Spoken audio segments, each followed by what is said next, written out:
পাঁশকুড়া কাণ্ডে এবার নাম জড়ালো রাজ্যের প্রাক্তন মন্ত্রীর ছেলের।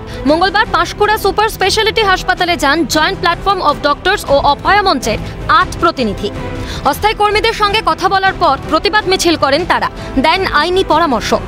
অভয় মঞ্চের প্রতিনিধি পবিত্র গোস্বামীর অভিযোগ, প্রাক্তন জলসম্পদ উন্নয়ন মন্ত্রী সৌমেন মহাপাত্রের ছেলে চিকিৎসক বোধিসত্ত্ব মহাপাত্রের সঙ্গে ফ্যাসিলিটি ম্যানেজার জাহির আব্বাস খানের ঘনিষ্ঠতা ছিল, সেই কারণেই হাসপাতালে অভিযুক্তর দাপট বেড়েছে।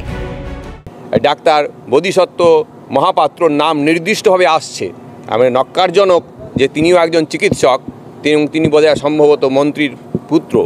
তার প্রশ্রয়ে, তার মাথায় হাত রেখে থাকায় এই ধরনের ঘটনা দিনের পর দিন ঘটছে।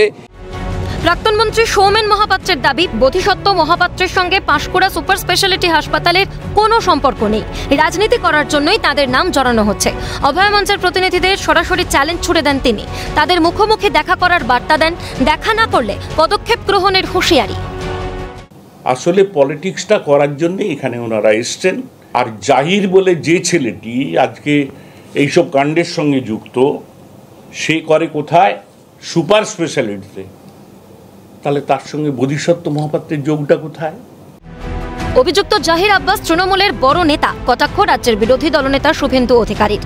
ঘটনার প্রতিবাদে বৃহস্পতিবার পাঁশকুড়ায় ঝাড়ু হাতে মিছিল মহিলাদের। পাঁশকুড়ার সাম্প্রতিক ঘটনা, জাহির আব্বাসকে তৃণমূলের বড় নেতা, তৃণমূলের বড় ওখানকার হারমাদ নেতা,